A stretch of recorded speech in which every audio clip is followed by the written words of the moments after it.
20th Cardinal conversation. And it's just so exciting that there just seems to be no end of interesting research being done on campus and folks to come and present. So Ken and I welcome you guys to our home. Last conversation we actually is the only conversation we've not had in our home. We had quite a few people sign up, and not only, usually most people, a lot of people can't come, but we had an overabundance of acceptances, which was wonderful. We moved it over there, but we are keeping the event here. We're never, unless we have that problem again. We attribute that first event to pent-up heart demand. The art in this room on the walls is on loan from the Dushman, just for your information.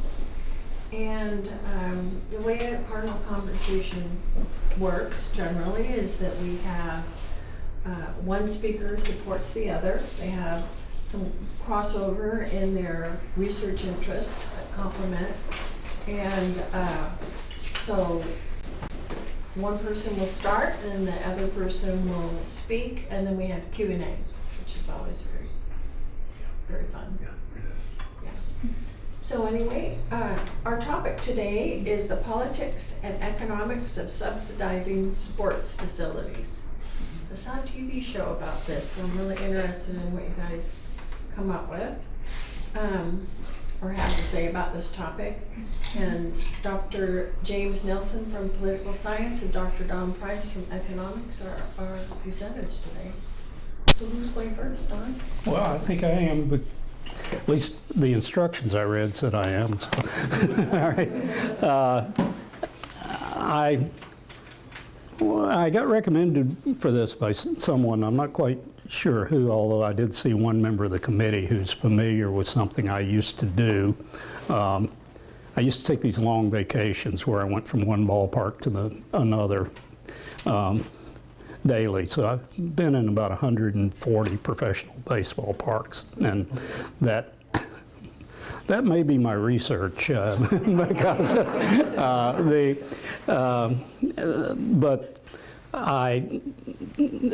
this prompted me to at least get up on the literature and economics on the subject, and there are three recurring themes. Well, actually there are two, but there was a third one I found interesting, so I brought it in as well. They kept asking, do sports stadiums increase things like income, sales, and employment? And just about every article I picked up kept saying they hadn't found much evidence of it. They did find evidence in some cases of it having impacts near the stadium, but when you looked at the broader MSA, they were Metropolitan Statistical Area, they were having trouble finding any effects. And one of the authors suggested that they may be substituting the things around the sports venue for other types of products. Now, all of these, I should point out, with the exception of one that we'll talk about, we're looking at venues in NFL and Major League Baseball.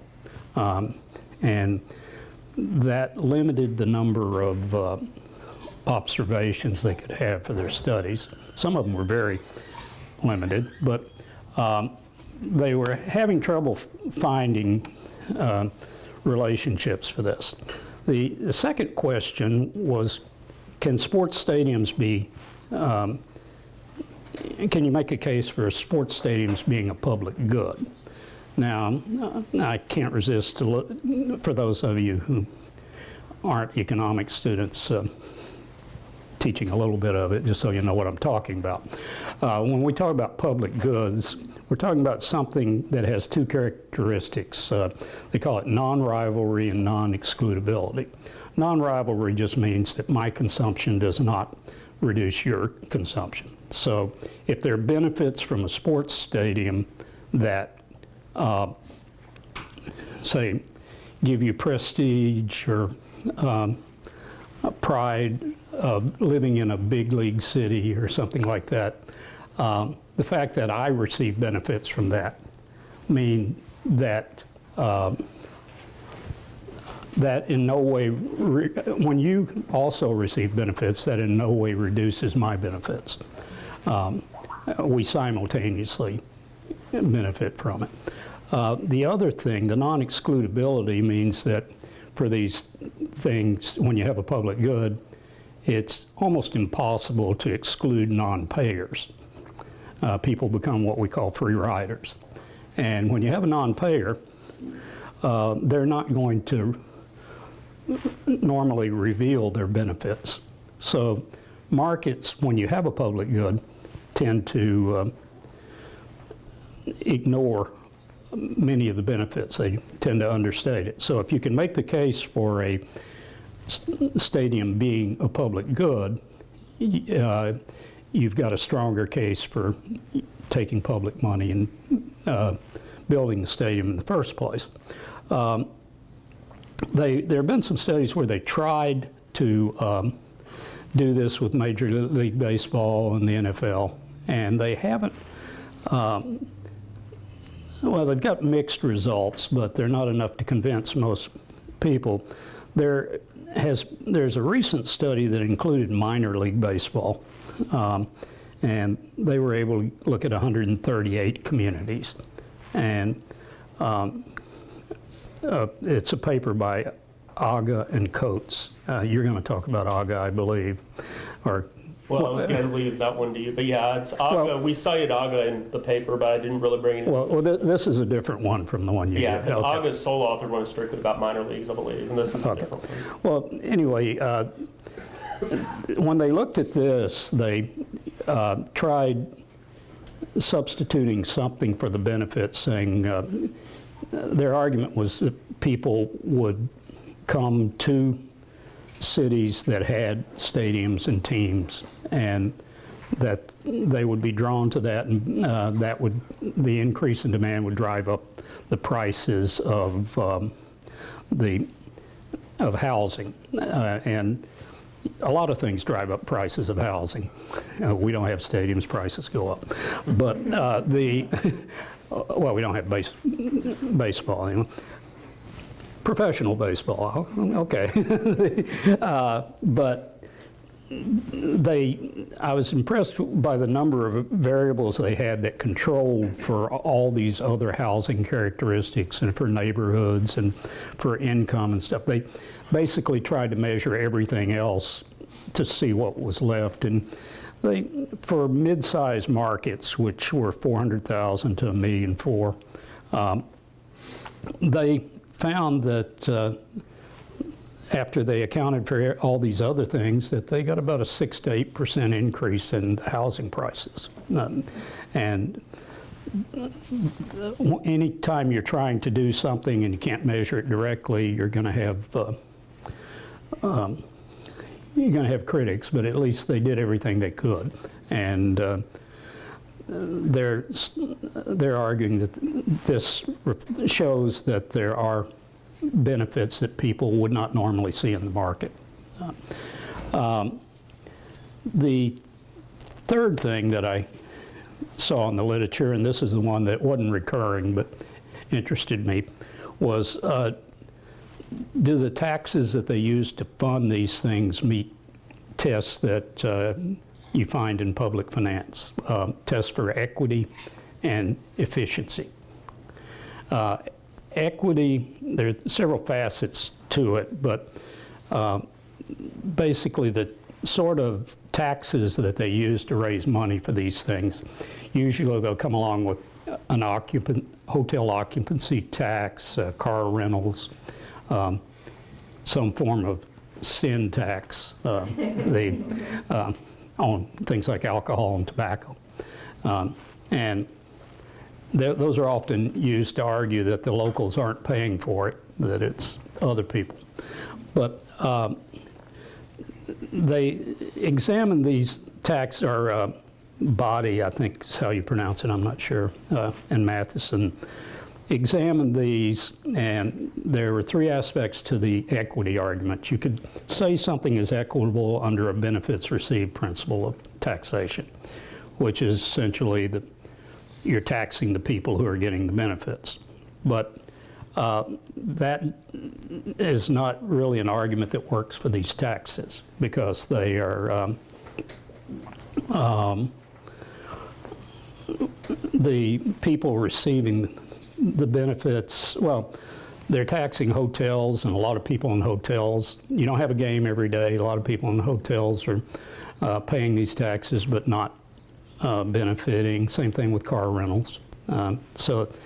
Benefits received principle, they didn't talk about a lot because really it just wasn't there. They also have conditions of horizontal and vertical equity. Horizontal equity just means that you tax similar individuals, they pay similar taxes. Basically, if you're on the same level, you should be paying about the same taxes. Vertical is the argument of ability to pay, that you should tax wealthier people or have a heavier burden on wealthier people than you do poor people. When you look at the horizontal equity, they're taxing hotels and car rentals and maybe bars, but there are a lot of other businesses that aren't being taxed, and they concluded that you couldn't claim it was equitable on that basis. Vertical, to the extent that you're using the sin taxes, that is alcohol and tobacco, it's generally acknowledged that those fall more heavily on the poor than they do on the wealthy, which means you've got it just backwards in equity terms. The other thing that they looked at was was the efficiency test. Okay, an efficient economic market, or the efficient production of a single good, and they're taxing goods in these cases. The efficient of a single good is that there is an output where or an amount of that good that's produced where society gets the maximum net benefit. And that's considered the optimal output. And this is just benefits less cost. Now, if you have a tax, it raises the price of the product and changes the quantity. Basically, the quantity will be smaller, and you'll lose some of those net benefits. Now, an efficient tax system will, we call the loss of those net benefits dead weight losses. And the an efficient tax system will minimize those losses. Something called the Ramsey rule, where you tax higher, you put more taxes on inelastic demands. That's just where people don't respond very much to price changes. And you have lesser taxes on people with and on goods that have elastic demands. Elastic just means a bigger response to a price change. And I mean, I could draw you a graph and show you all that stuff, and Larry might understand it, and, but I'm not. But the point is that you can reduce, it'll reduce output, and therefore you'll lose less of the net benefits. It'll reduce output by less if you put heavier taxes on inelastic demands. And those are the three things I ran into. The one thing that I think leads into the stuff that JP and his co-author Tom Sowers have been doing is that these studies where they included the minor leagues, because that's mostly what you were focusing on. Well, it's a pooled major and minor. We have a major league as well as the international league. Oh, okay. Well then, I didn't read it carefully enough, I suppose. But Well, international, yeah, I'll get to what the international is like. But Just to sum it up, in the economic literature, there are three things. They're looking at whether or not you have, or stadiums add to income, sales, and employment in the area. Can a case be made for sports stadiums being public goods? And do these taxes that are used meet the equity and efficiency standards? Am I supposed to introduce him now? Oh, okay. Well, I don't get to say the things I threatened to say. So okay. Oh, no, now you got it. I love this guy. J.P. Nelson from Political Science, and he's a man of many talents. I've personally seen him eat 6 or 7 tacos at one sitting. Well, I ordered 6, and they gave me the 7th, and you're saying, that Nelson, you're gonna do it big. You might as well go a little bigger. I try to help people out. That's But yeah, and also to piggyback off, I'll transition into my points here by partially commenting on something Don said. So he brought up briefly that there's studies of the NFL, there's studies of the MLB. We're mainly talking about baseball. There is some difference across sports too that would impact a lot of what we're talking about. And part of the reason for the focus on baseball is the longer season. I'll get into that. The NFL has a 16-game season. If you play half those games at home, you're talking about bringing people to the stadium 8 times a year. To make that economically work out for a city is dramatically different than, say, Major League Baseball, which plays over 150 games a season. And, of course, I'll get to some of the economic questions as well. I'm going to review some literature that touches on those things too, but I'm bringing some more of my field and things related to my field into this as well, and talking about community ties as well as, excuse me, other aspects of maybe why people would support or oppose these projects, in addition to touching on economics. Because, of course, voters take that into account, but voters don't always evaluate things on a strictly rational basis. Let's be real here, they don't. So we're going to talk about a number of things. And sports, I'll just bring it up, but this talk is going to be about sports as a community builder as well as the economic issues. Sports can divide people through rivalries, and they do.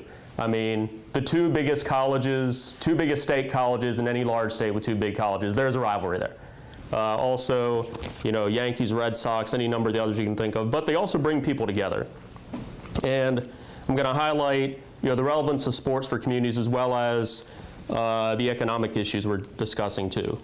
Because, the role of sports in the community is impacting the politics of this.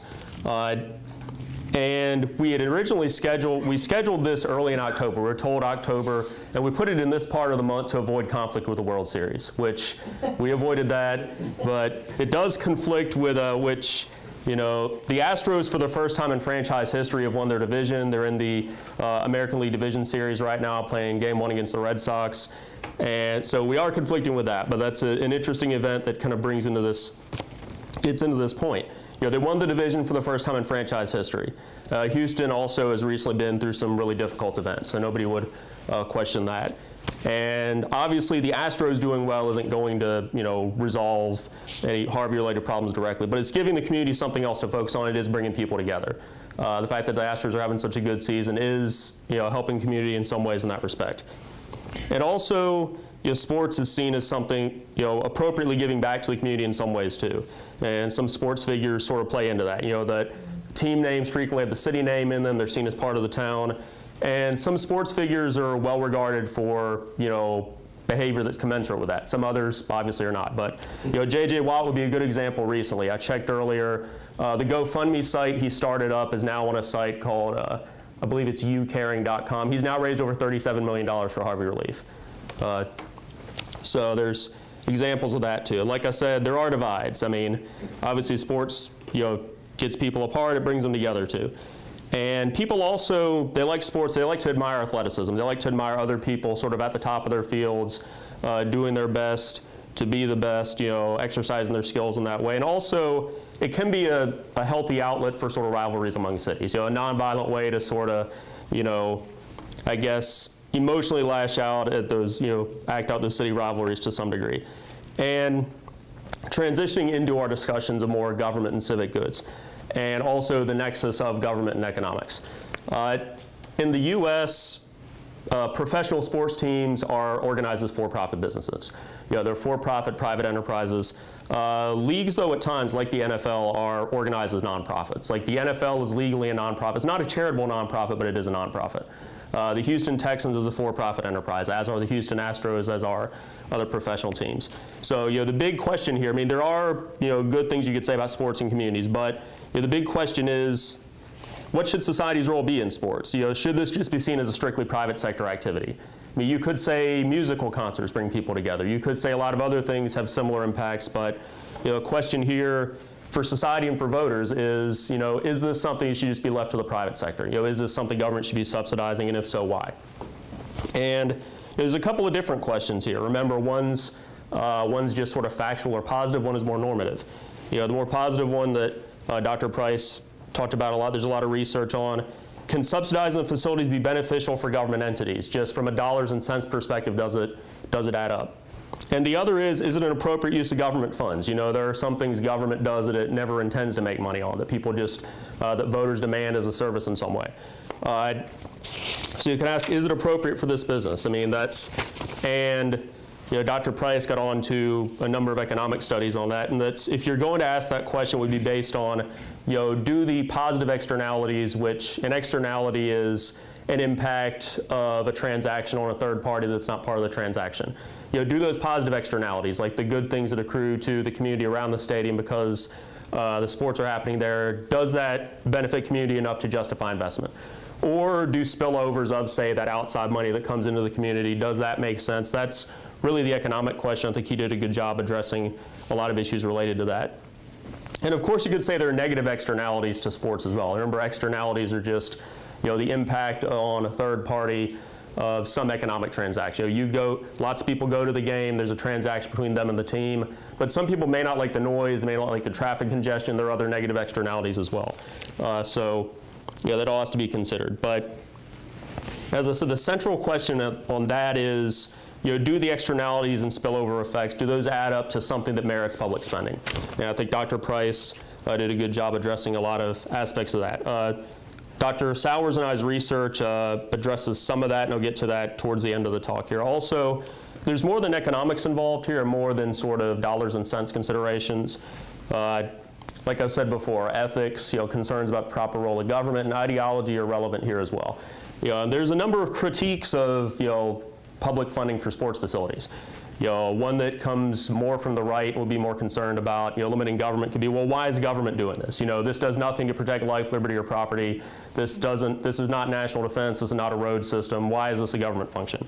And that's a totally valid point to bring up. And also some more liberal people who are more okay with using government to provide a wider range of services might ask, well, why are we not spending this money on healthcare, education, these other things? Why is this going to sports stadiums?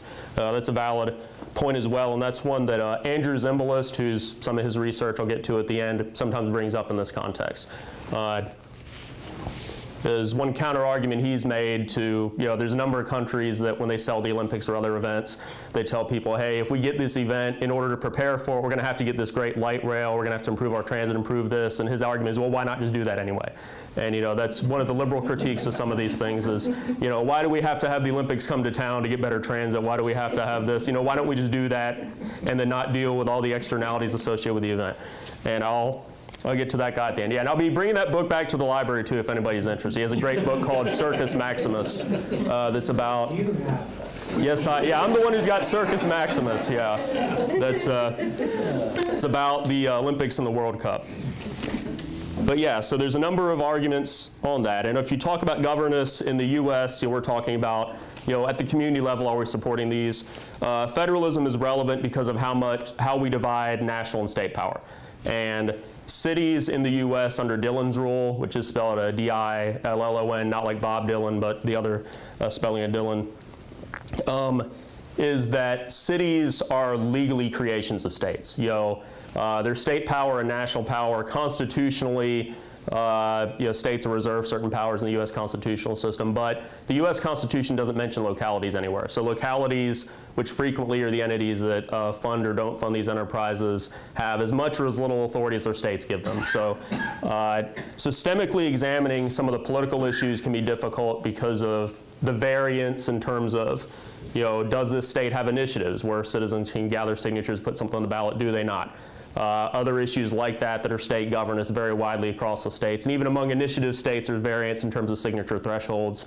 And what adds even more complexity to this is a non-initiative state like Texas has a major city, San Antonio, which has initiatives at the city level. So there's a number of, and there's not many systemic analyses of large sets of these referenda across states, and you can kind of see why. But there's a lot of complexity in explaining this in the U.S. context in terms of some of the directly governance questions. But it's been hard for people to really have these big studies that say examine the whole country. But there's been a lot of good work done on particular cities, and there are a lot of sort of case study type analyses. And a great one, which is written by Lasley and Turner. Joel Turner, full disclosure, was a grad school colleague of mine. He was, whenever we were both starting out in our careers, it's one of his early publications as a professor as opposed to a grad student. It was in the Social Science Journal in 2010. It focused on New York and the attitudes of New Yorkers toward funding a new facility for the New York Mets, which was going to be in Queens, and the Brooklyn Nets, which were moving from New Jersey. Some of you may not recognize that name because historically they've not been a great franchise, but they're in the NBA. So yeah, they were the New Jersey Nets, now they're the Brooklyn Nets. And it was about New Yorkers' opinions on that. They had some pretty thorough survey research. And what was interesting in their study is a lot of the socio-demographic indicators that are often used in political behavior or sort of ideology type research were not statistically significant. Control variables for race, ethnicity, income were not significant predictors of support for either facility. Nor was, did you vote for Michael Bloomberg? And that was a direct measure of somebody's politics. That was totally insignificant either way. It didn't have any impact. The things that were consistent across both models for the Nets and the Mets were civic optimism and civic attachment. How much longer do you plan to live in New York, and how optimistic are you about New York? People who are more optimistic about the city were more likely to support these. People who wanted to stay longer were more likely to support them. So that's where, like I said before, the economic considerations are important, but that's not always necessarily what voters think about. And attachment to the city and optimism were pretty important indicators there. And as I said before, economic concerns are important too. But city pride and things of that nature do factor into how people think. And, excuse me. And two, we're going to start talking a little more specifically about baseball now. Historically, Camden Yards is seen as kind of a game changer in terms of baseball parks. And that's part of why Dr. Sowers and our analysis starts in 1990. Ground was broken on Camden Yards in 1989. And the place where the Orioles play is called Orioles Park at Camden Yards. It's a facility in Baltimore that is different from a lot of the others that came before it. It was built to try to prevent the Orioles from leaving, to give them a better facility, the Memorial Stadium, which they had before, which they'd been complaining about. And Baltimore had lost the Colts a few years prior. So Baltimore had recently lost a professional team. The Colts had been their football team. They had moved to Indianapolis in the 80s. And Baltimore broke ground on Camden Yards, and it's different from a lot of the parks that came before it. It was near downtown. It was near other businesses where people would be likely to patronize the other businesses. It was close to the transit stops. And I personally have been to Camden Yards. I have family in the Baltimore area. And it is, comparing that to a lot of other parks at the time, I mean, it was a really interesting experience because you could ride their city transit in. It was relatively close to the park. There's a lot to do around it. And it wasn't just set up in the way a lot of suburban development was in like the middle of the 20th century. It wasn't just a big facility, near an interstate where people would go there and get back on the interstate. So it was set up in a way that sort of incorporated the new urbanism or downtown revitalization that was starting to take off at the time. And in addition to that, it was seen as a state-of-the-art facility. It's one that impacted the way other facilities were built. And so this was them keeping the team. And like I said, it sort of broke the mold on ballparks, and ground broke in 1989, and some people were starting to question, some people in the 90s questioned, whether this park would be different in terms of some of the consideration we've been talking about. If, Oriole Park was so well done that, it is going to help the city. And one of the earliest examples of an analysis of that was by Bruce Hamilton and Peter Kahn in 1996. It's another book I have from the library, which I'll bring back, Sports, Jobs, and Taxes. It was an early analysis of Camden Yards. And they found that, they did say some positive things about it. Attendance went up. The Orioles became more financially solvent. In the era of their earlier stadium, the city was losing money renting them the stadium. The Orioles in the 80s weren't as good a team as it would be later. And so there were some positives that came from it. More attendance, the team was more financially viable.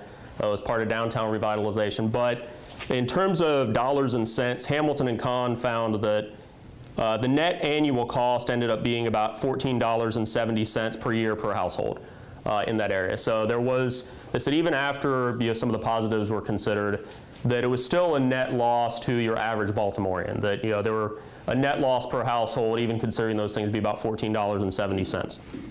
And of course, calculations like that vary depending on what multiplier somebody would use for what kind of economic activity does stadium spending generate around it and things of that nature. But that was one of the early thorough analyses of Camden Yards that said, well, yes, there's positives about it, but you can't strictly justify Camden Yards from a dollars and cents perspective. And like I said, that was part of a change for a new kind of park. And also in this era, was becoming standard for cities to at least be asked to pay for these. In the 80s and 90s, that became more common. And like I said, there's not many big systemic analyses of a lot of different parts of the country on this in terms of these elections.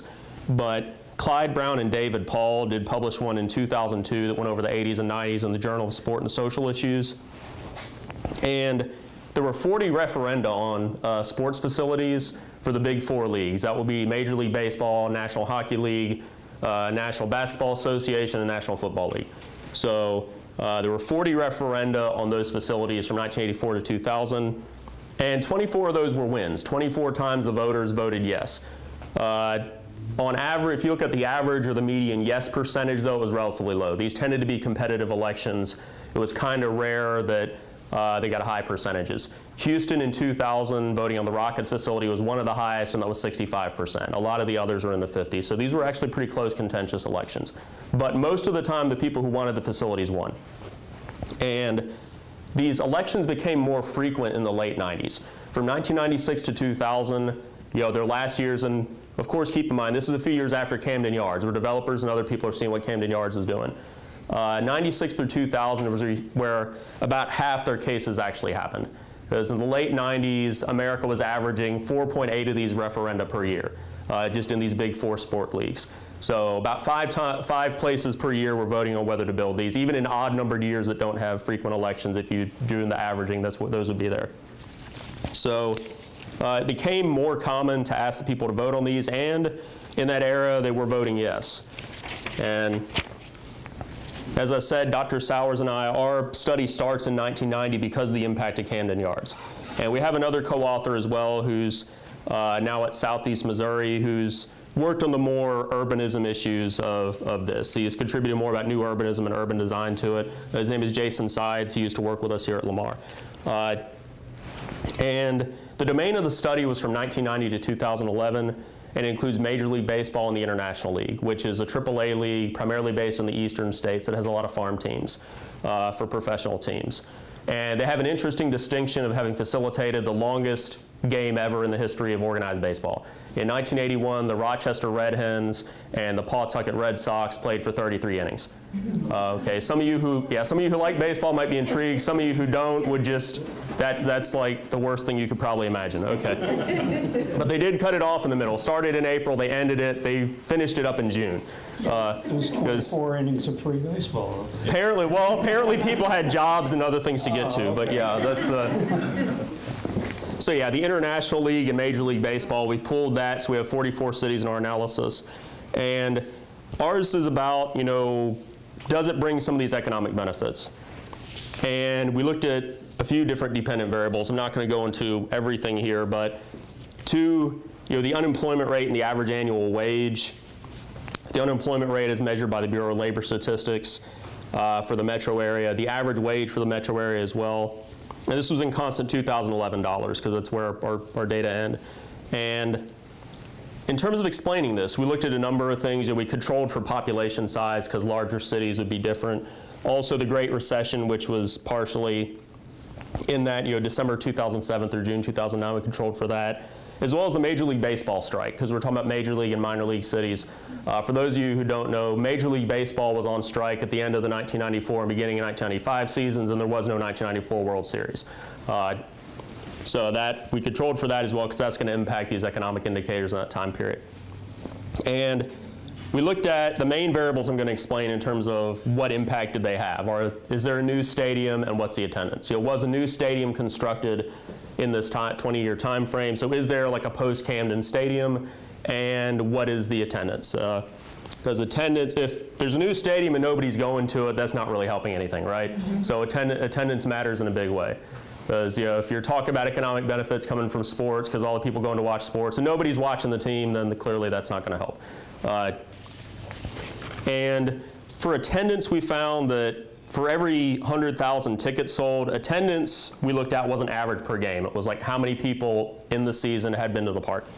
For every 100,000 attendance, unemployment went down by 0.05%, which meant for our average attendance, which was close to 2 million, that brought down unemployment 1.01. Because remember, this includes some major league cities, so having attendance in the millions wouldn't be unusual. Also, new stadiums, we found increased annual wages. So in these baseball cities, the ones that had a new stadium post-Camden did have higher annual wages. That statistically, the average wage would be about $1,500 higher, just under $1,500 per year in ones that have a new stadium versus similar cities that didn't. But unemployment, there was a slight bump in that, though. They had slightly higher unemployment rates. A new stadium meant about 0.9% higher unemployment. So the findings were kind of mixed, consistent with what Dr. Price was saying. And as I said, there's some mixed indicators here that attendance did show some positives, as did the new stadium, but it wasn't all positive. New stadiums were also correlated in some ways with higher unemployment. And some of you, I brought up the 33-inning baseball game. Some of you would think, well, that's interesting. He would say free baseball. Some of you would be like, oh, I seriously hope nobody bring me to that. And you're probably thinking, what are the other implications? And these questions about sports and community have broader implications regardless of what sport you're into, or even if you don't really like sports all that much. Because global infrastructure is subject to these as well. Global sports infrastructure, sports in lots of different cities. And this merits some attention. Events and venues are not the same, but sometimes events demand certain things out of the venues. Like FIFA soccer requires stadiums meet certain standards, as does the Olympics, and that does end up imposing cost on cities at times. And the modern Olympics, and this is from Zimbalist Circus Maximus I was talking about, was founded in 1896 in Athens, Greece. And the Olympics wasn't only about sports. It wasn't only about seeing who could swim the fastest or who could run the fastest, things of that nature. Now, I'll read a little bit from the 1896 Olympic Charter, which he quotes in there. I tried to find it directly online, but they only have it going back to the 1900s. They don't have the original one. So Zimbalist had some of that in there. And it said, the goal of Olympism is to place everywhere sport at the service of the harmonious development of man, with a view to encouraging the establishment of a peaceful society concerned with the preservation of human dignity. Any form of discrimination with regard to a country or person on grounds of race, religion, politics, gender, or otherwise is incompatible with belonging to the Olympic movement. So it wasn't only about that. It was about bringing people together from different societies, with different prevailing ideologies, different ideas in peaceful ways. So there was something more than sports about it. FIFA is not opposed to those things, but they're less directly involved in those kinds of issues and more about promoting soccer in some ways. And the Olympics, as Zimbalist points out, economically tends to be a bad deal for cities. It does as well. That if they host the Olympics, it's hard to justify on a dollars and cents basis. Some exceptions would be Barcelona in 1992. They had been a tourist city kind of on the way up at that point, and as he argues, they used the Olympics didn't use them. They were sort of on that upward trajectory as a tourist city, and the Olympics did do some positive things for their publicity, and they were sort of an exceptional case. Los Angeles was in 1984 as well. No other city really wanted the Olympics in 1984, so Los Angeles was in an interesting position. They were able to negotiate some serious concessions, and they were guaranteed against all losses. Also, Los Angeles had hosted previously in the 1930s, and as you all know, I mean, they're the second most populated city in the United States. They have multiple professional franchises. They have a lot set up that can handle these events some other cities don't. And they've recently been awarded the 2024 Olympics, so LA is going to be hosting them again. So they'll be hosting another Summer Games. And one IOC criteria, one from the International Olympic Committee is broad public support. And in some places, because of these economic issues and other concerns, whether it's about the environmental impact of construction, et cetera, broad public support isn't always easy for them to come by. And some of the bidding for the 2022 games, there were, as Zimbalist is pointing out, cities that withdrew theirs. Stockholm, Davos, Munich, those withdrew their bids pretty early on.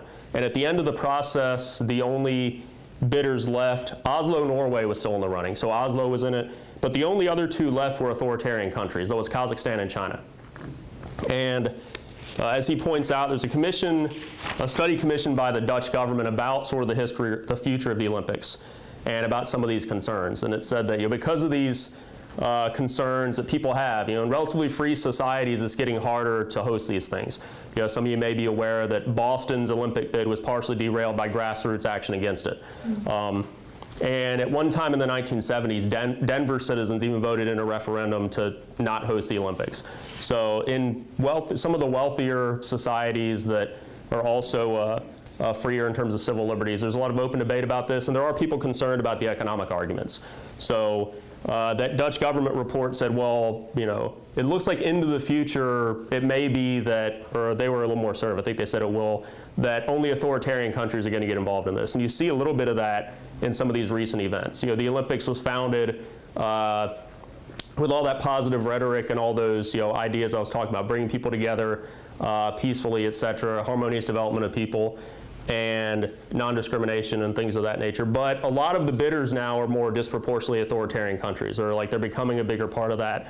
And you see that in some of the upcoming games. 2022, China's hosting the Olympics again. They hosted in 2008. 2022, they've got them again. 2018, Russia has the World Cup. And there's also concern about Russia also, as you know, had the Olympics in 2014. There's concern, too, about Qatar's 2022 World Cup and humanitarian issues associated with construction, because most all the workers are guest workers, and some of them work under really bad conditions, and there's concern because there are people who've died of cardiac arrest on some of those sites, according to The Guardian and some other sources. So there are a number of concerns here about these types of issues. It's to conclude, there are some beneficial impacts of stadiums, but the evidence is mixed. You could say there's some beneficial, but the evidence is mixed. Also, paying off economically, just in a dollars and cents perspective, is a hard case to make. However, subsidy is an ethical question, like a lot of other things in politics. It's about values, and it's not all about facts and numbers. So the way voters act may not always be consistent with what makes financial sense. And like I said, it's hard to justify strictly financially, but there's questions of civic pride voters look at, and also, in a civil sense, there's some concern about, just like some people might think, hey, because of civic pride, because of being seen as a city that has a sports team, the amenity there, some people be willing to pay for that. Some people might be willing to pay for, not having the Olympics in China so much. So there's a number of ethical concerns here, and that's something that has to be brought up as well. And I think that Don did a good job addressing economic concerns also. So I guess now we'd open up to question and answer. Or Thank you.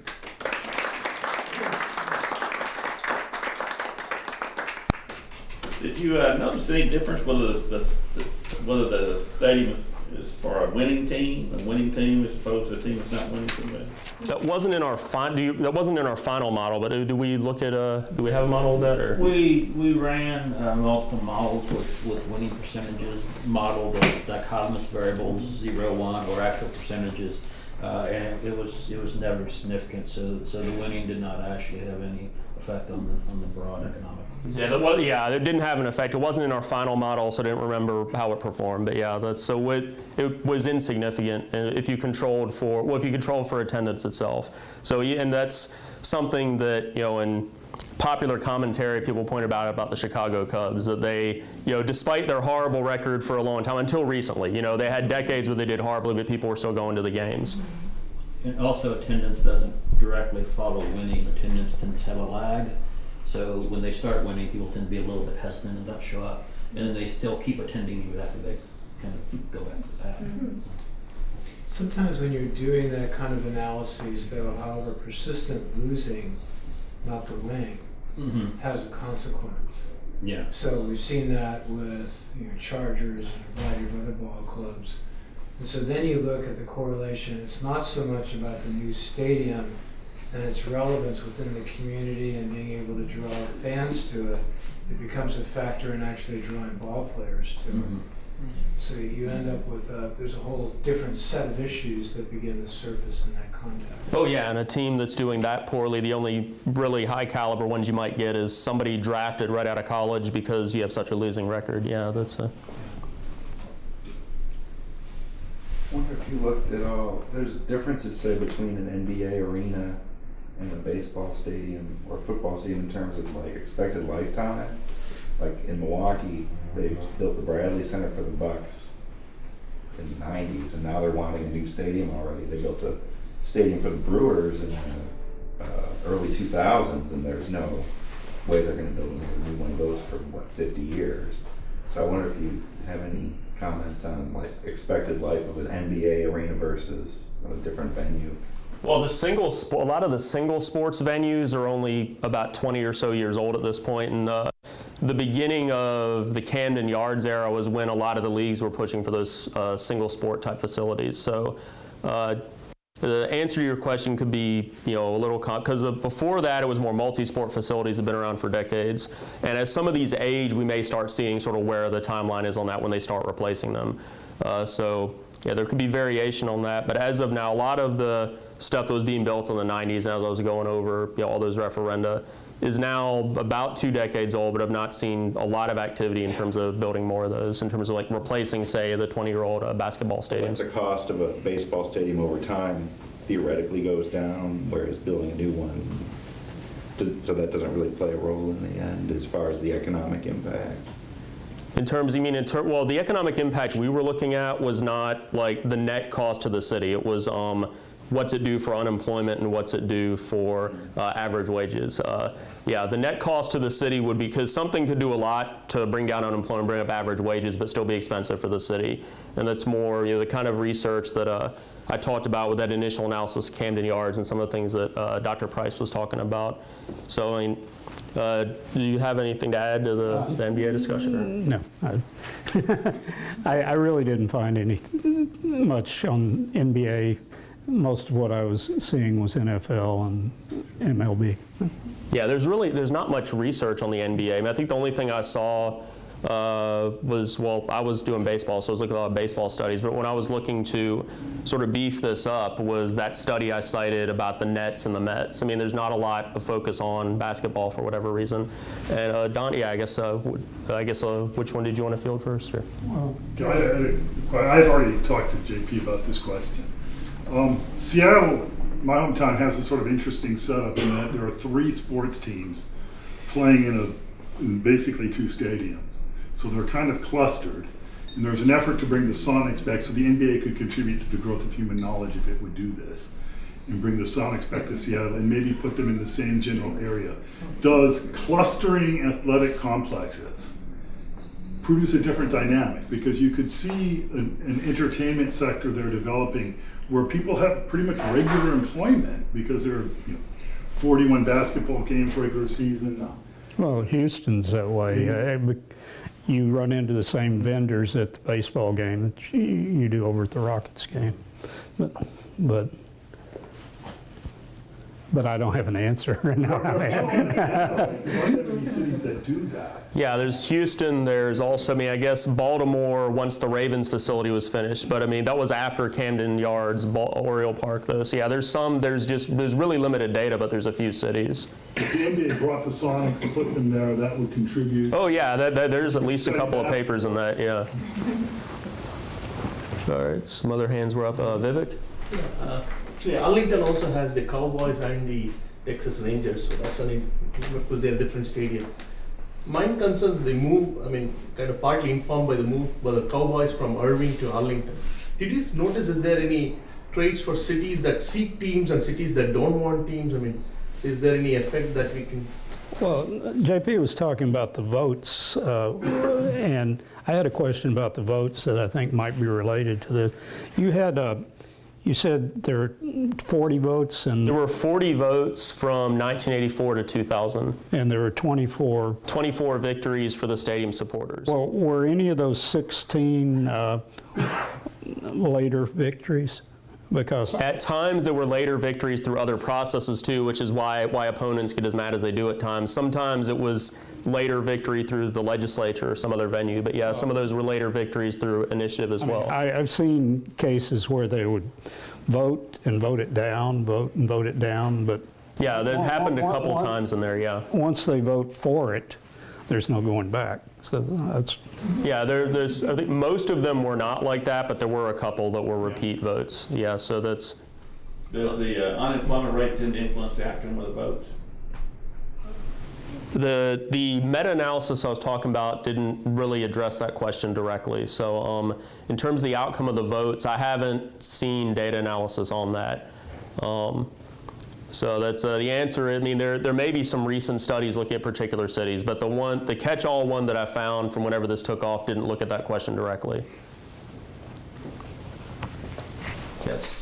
It's almost, don't you think, a bit specious to think that because these elections tend to fall so favorably toward these stadiums, that somehow that is indicative of a public mandate to support this presumed public good that is supporting these communities, when all of these sports enterprises have the wherewithal to market to the community at a level that is exponentially larger than any other competitive sector that is also seeking the interest of the public good, whether it's education or parks and recreation or any of the other spaces that are likewise trying to secure that kind of revenue stream.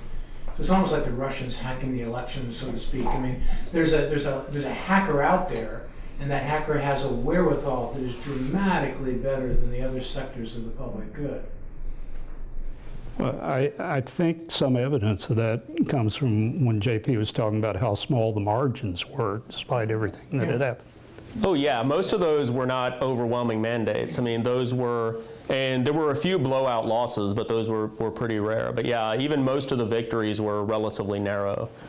So yeah, so there's relatively and also part of the issue too is that I can give you an easy example I remember off the top of my head right now was in 1997 whenever the voters were voting on whether to fund a stadium for the Seattle Seahawks, which at the time was a team that was pretty terrible. The New York Times article that wrote up this, I was looking at the other day, said the ne'er-do-well team from Seattle, you know, that team that doesn't win, they're going to vote on the, and the opposition campaign, I looked on Ballotpedia, spent a total of $174,000. That's chump change compared to what, yeah, the promoters, yeah, as the Times was pointing out, you couldn't get away from pro stadium ads on Seattle television back then, and the opposition campaign was $174,000. And part of that, yeah, there's a big asymmetry in resources, and they're marketing really heavily, and they're able to be victorious in that. I mean, that's also, I mean, we talk about political science. It's also partially a sociological question in some ways too. Like, why is there this psychological connection? You know, a lot of other things have the city name in the title. I mean, there's universities do, other things do, but they're not not able to lobby in the same way at times. So yeah, there seems to be. It's part of its marketing. There may be some additional sociological things I'm not thinking about too. I mean, yes. Both yours and Don's focus has been the impact on the surrounding area, the cities, etc.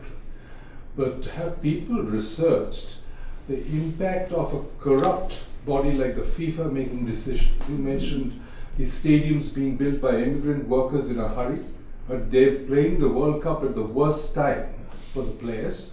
And the last time FIFA organized a Women's World Cup was the first time any professional player has played on artificial turf. They wouldn't dare do it for male soccer players, they did it for women. So it's the impact of the corrupt bodies like the FIFA also making decisions, which is, I think, much worse than giving it to a vote for the regular common man on the street.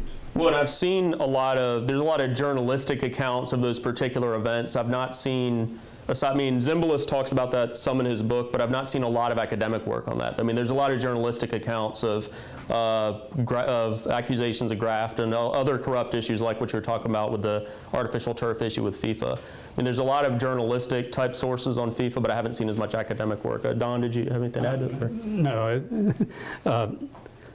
Well, with things like FIFA and the Olympics, those things are harder to justify than baseball or football because those come and go. I mean, they're there and okay, it goes on for weeks, but when it's over, you've got the facilities and maybe not that much to do with them. But and yeah, I mean, well, I was thinking about the Olympics while you were talking about it, and FIFA is the same way. But well, and on a related point, I mean, as I was talking, authoritarian societies, cost is no object. They don't have to worry as much about public opinion, so that FIFA and other bodies dealing with societies that have more corruption and have more authoritarian governments, that's a trend I was talking about at the end, and that's in those societies, cost is no object, and nor is public opinion in some ways. I guess cost is eventually an object if they run out of money, but cost is not an object the same way as it would be here, and so that's another related concern. Yeah, Tom? Oh, I was just going to follow up on President Evans' point. One of the ways that we're actually taking this currently is looking at, it's not so much the economic gain. We're actually looking at cities, it's the fear of losing. Yeah. It's more than the benefits you get. So we're looking at the cities that have lost and why city leaders do not want to be there. And if you kind of go parallels to like Lamar, when we got rid of football. Mm-hmm. Football was, on paper, looked economic loss. And then immediately they're like, oh, we should bring football back because it has these other benefits. And so the city leaders, and even really, we got it data down to single A now. City leaders do not want to be the leader that loses the baseball team.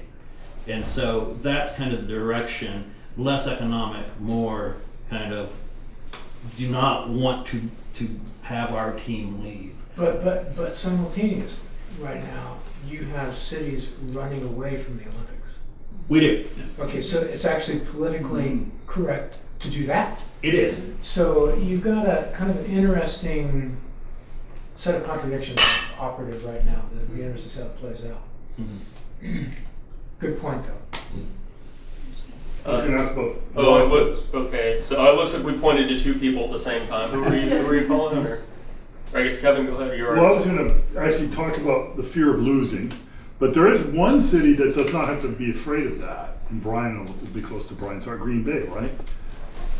Yeah. They can't lose. They were talking about Lambeau Field and when they're renovating it, they got the state to pay for renovation. But they won't leave Green Bay. The ticket holders are the stockholders in Green Bay. They don't allow that anywhere else. Well, you said, they're grandfathered in, right? I think you told me before the league won't let anybody else do that. Yeah, the league won't let anybody else set up the way Green Bay is. But they did when they were voting on, when the state legislature was voting on funding for Lambeau Field's renovations, 5-10 years ago, there was this sort of rumbling, like from the Packers execs, like, it's kind of a public entity, but we could just tell our stockholders who don't really have a vote that we're going to up and move to, wherever.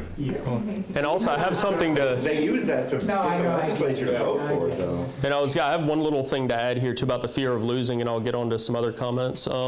Baltimore, I said they were sort of the story of those 90s ballparks. Partially out of loss, they were sort of the story of the 50s too, because they lost a team called the Baltimore Orioles. They had one around 1900. It was a minor league team, left for New York, became an organization. You might have heard of the New York Yankees. That loss would have hurt a lot. And post-World War II, they were among the first cities to have a municipal stadium. Memorial Stadium ground was broken on that in 1947. Whenever the St. Louis Browns were looking to leave St. Louis, they were a secondary team kind of to the Cardinals. Only 2 cities had municipal stadiums, Milwaukee and Baltimore. Baltimore ended up getting the team that became the new Orioles because they'd had that. They'd been using it for other things. They had broken ground recently. So Baltimore, for better or worse, in some ways helped start this trend. They were one of the 2 cities with a municipal stadium around 1950 or so. So yes, you had another comment? Or? My question was, do the naming rights have any effect on the economics or even selling it to the people? Well, the team sells the naming rights in most cases, so they're paying to have their name on the stadium and paying a lot. But I'm sorry, So that it wouldn't. doesn't pay for the stadium?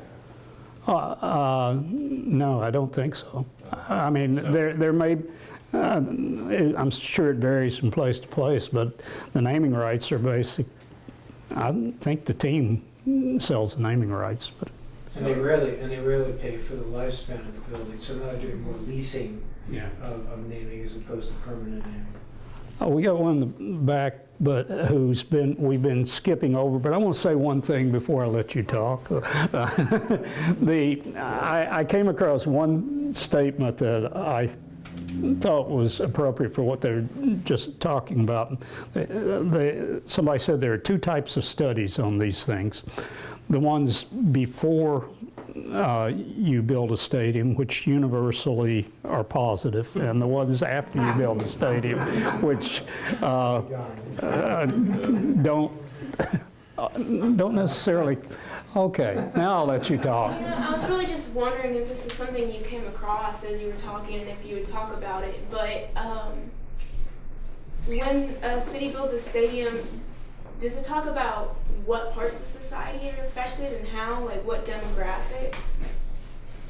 The study we did was more directly just what is the unemployment rate in the metro area and what's the, and unemployment, usually when that goes up, I mean, all we have is just the BLS number, how many people are in the labor force who are not working. But if you know much about trends on that, the people who tend to be most vulnerable to being in that group that becomes unemployed tend to be people with less education and in lower level jobs. But we don't know that for sure in these cases because we only have the raw unemployment data. Right.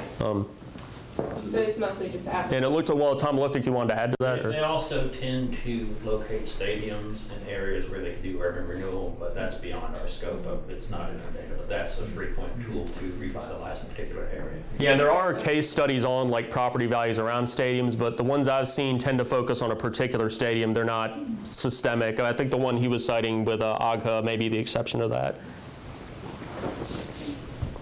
Hitchhiking on a point, there is a debate, you're well aware, of the box seat people voting a bit differently or keeping nets so that the foul balls don't crack skulls. Who's voting for which way? That's an interesting point because it operates the view properly, but it's a danger to somebody's life at the same time. It is. That's I hadn't seen much about the voting on that. Maybe that's something I'd have to follow up on. Don, did you have a? No, I don't have anything on that. Yeah, he's talking about the recent debate in Major League Baseball about extending the net so along the foul line. Is any additional comments or? Looks like we've addressed quite a bit. Well, you guys have a really interesting topic, I think. Oh, thank you. That's relevant to all of us who live in cities, or near a big city center. Should we vote? Is it a good way to spend our collective monies? And who's getting the profit? And does it make more jobs for us? It doesn't really. What I heard was not so much. Yeah, you can't really justify it on dollars and cents. So sounds like voters have it right to vote emotionally because that seems like the bottom line. I don't know. Yeah, that does seem to be how they're voting. I mean, well, some people, of course, are voting dollars and cents, and they're the ones that are mad with how some of these things turn out. I mean, that's, yeah, that 40% minority that didn't want the stadium. Yeah. They vote economically and then are sad their team's gone for some reason. Well, and I guess on the losing thing, yeah, I think Dr. Evans brought up the Chargers. Yeah, they're in LA now because San Diego didn't vote to fund the stadium to keep them. Well, Los Angeles didn't have teams for years because of the same thing. And their stadiums are empty right now too. And both teams are. St. Louis is pretty. And the city of St. Louis, major, and they were supporting the team. Yeah, they were. They have a really nice baseball park though. Oh, it's beautiful. Thank you so much. Oh, thank you. Thank you so much. This is just a small, thank you for participating in Cardinal Conversations, and thank you so much, everybody, for coming. Really appreciate it.